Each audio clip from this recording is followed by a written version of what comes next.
Hola, buen día. Soy la licenciada Guadalupe Quintana Cervantes. El día de hoy daremos continuidad con la capacitación de forma virtual 2022-10.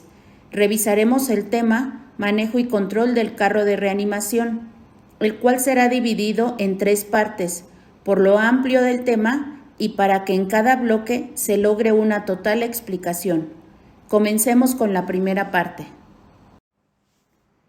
Antes de explicarles el proceso de manejo y control del carro de reanimación, me gustaría que ustedes supieran desde cuándo inició la creación e implementación en la red hospitalaria de la Secretaría de Salud de la Ciudad de México.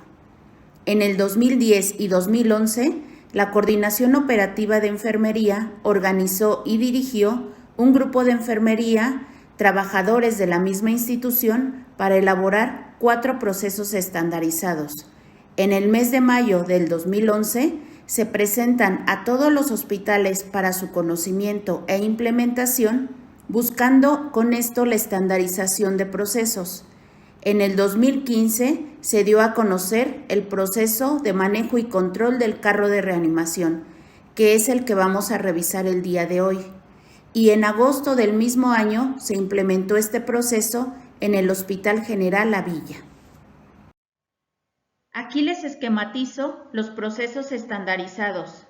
El primero es identificación correcta del paciente. El segundo es higiene de manos. El tercero es prevención de caídas en pacientes hospitalizados. El cuarto es notificación de casos de caídas y el quinto es manejo y control del carro de reanimación. Cada proceso conlleva una serie de pasos que es importante que ustedes conozcan y apliquen en la atención del paciente, pero en futuras capacitaciones los estaremos revisando con más detenimiento uno a uno. El carro de reanimación es una unidad rodable con la finalidad de contar con equipo, material y medicamentos estandarizados para la atención de pacientes que se encuentren en una situación de emergencia que pongan en riesgo su vida.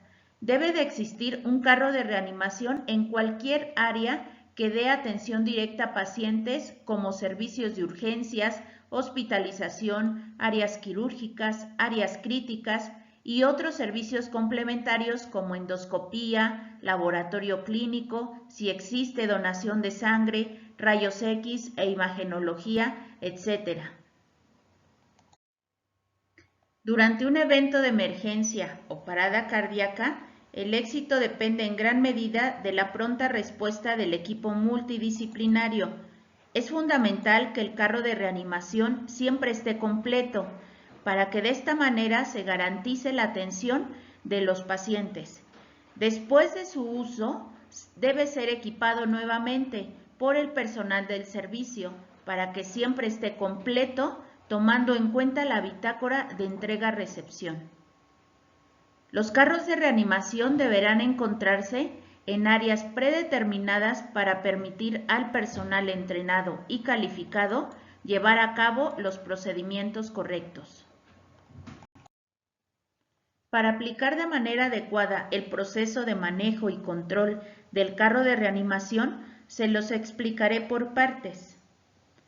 Es importante saber que el carro de reanimación consta de un monitor, un tanque de oxígeno, una tabla de madera, cajones equipados con material y equipo y una bitácora de registro. La primera parte del carro de reanimación es el monitor desfibrilador. Este siempre debe de estar conectado a la corriente eléctrica en enchufes de color naranja o rojo. Esto nos indica que si no hay luz eléctrica por algún corto o apagón, esta toma seguirá funcionando con la planta del hospital. Todas las paletas de cualquier monitor las observas en presentación de paletas para adulto, pero dentro de ellas siempre existirán las paletas pediátricas. También debe de tener los cables adicionales, que son 2. El primero es el cable conductor de descarga ya instalado en el monitor y el segundo es el cable de las derivaciones que se conectan al paciente. Estas pueden ser 3, 4 o 6 derivaciones. Pero este tema más detallado se verá en futuras capacitaciones. Todos los carros de reanimación deberán de tener un tanque de oxígeno. El tanque en el carro de reanimación debe de estar completo y listo para utilizarse. Sus partes son manómetro, estos pueden ir desde 500 hasta 4000.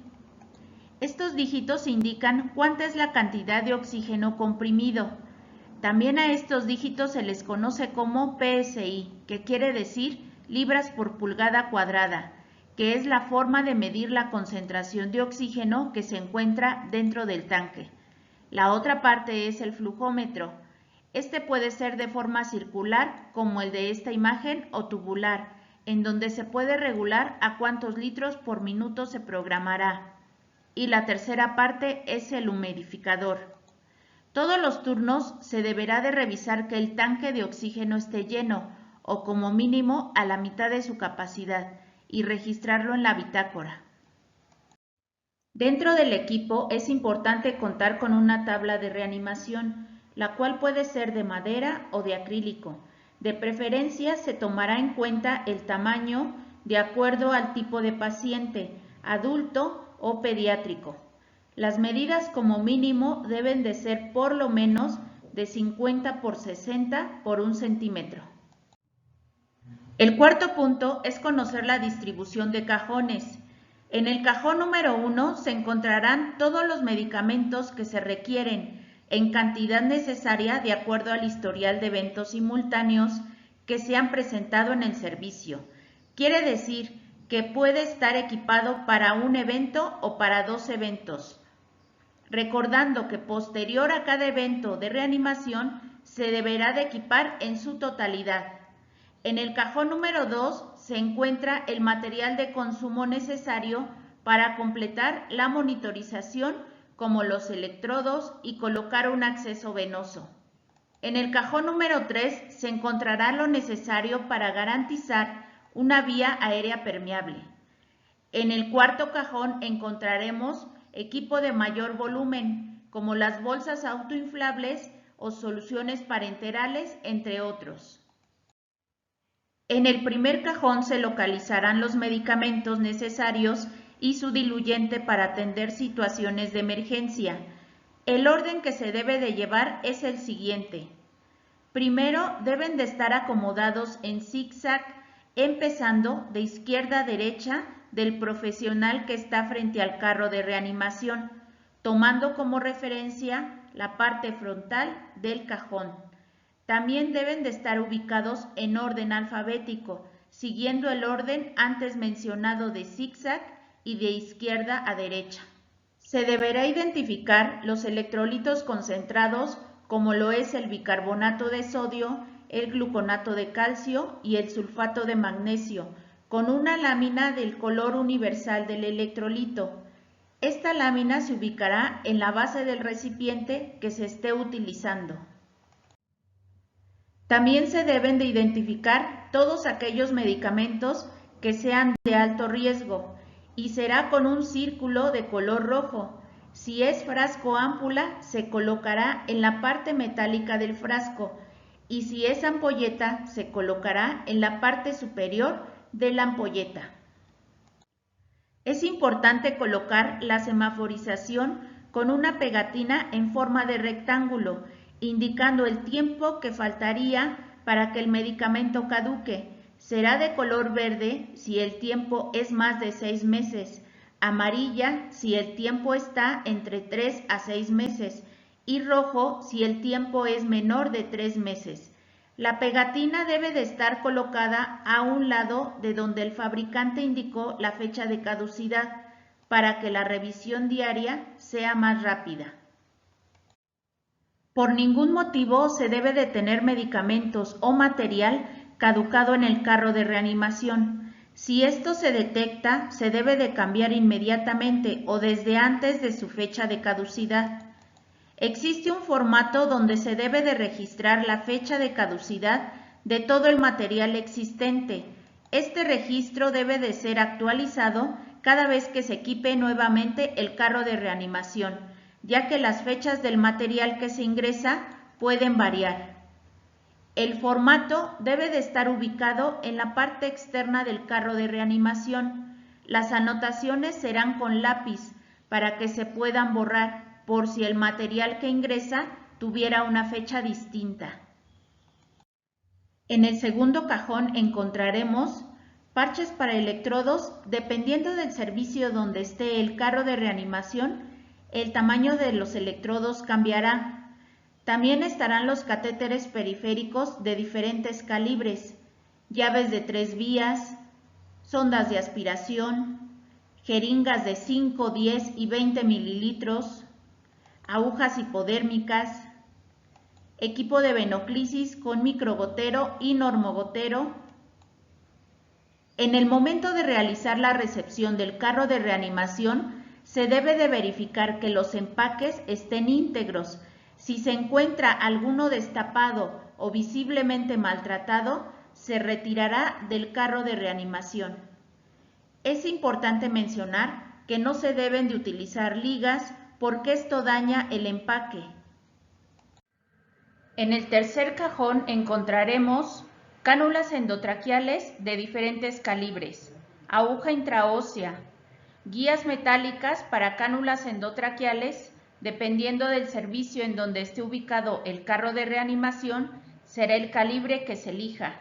También se deberá de tomar en cuenta que se debe de tener el calibre más grande y el más chico para dar atención de urgencia a cualquier persona que se encuentre dentro del servicio. También encontramos gilocaína con atomizador, cánulas de Guedel de diferentes tamaños, mango y hojas de laringoscopio curvas y rectas y guantes estériles. Debemos de verificar la funcionalidad del mango y hojas de laringoscopio cargándolo a la corriente eléctrica de forma constante. Al recibir el material se deberá de revisar que al colocar una hoja de laringoscopio el foco encienda. También se debe de verificar la integridad de los empaques de los insumos para garantizar su esterilidad.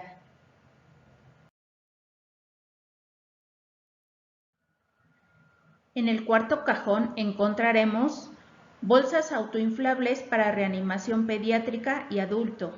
Estas deberán de tener su reservorio, la extensión de oxígeno y la mascarilla de diferentes tamaños. También encontramos mascarillas laringeas del número 2, 2.5, 3 y 4. La cédula de acreditación nos marca extensión para oxígeno. Esta es la que se encuentra integrada en la bolsa autoinflable. También contamos con catéter para oxígeno, lo que conocemos como puntas nasales. En cuanto a las soluciones, encontramos solución Harman de 500 mililitros, solución cloruro de sodio al 0.9% de 500 mililitros y solución glucosada al 5% de 250 mililitros. Por último, tenemos solución coloide inyectable de 500 mililitros. También dependiendo el servicio donde esté el carro de reanimación, las bolsas podrán ser para paciente adulto, pediátrico y recién nacido. Y dentro de las soluciones podemos encontrar mannitol o solución coloide. Nuevamente les recuerdo que todo el material del carro de reanimación, ya sea medicamento o material de consumo, deberá de estar semaforizado para identificar el tiempo de vencimiento de acuerdo a su fecha de caducidad. El contenido de la bitácora de recepción del carro de reanimación lo revisaremos en la siguiente capacitación. En estos momentos deberás de realizar el formulario de lo que se ha expuesto del tema, el cual lo puedes descargar en el QR que se observa, para que de esta forma inicies tu registro y en conjunto con la siguiente capacitación puedas obtener tu constancia posterior a una evaluación final.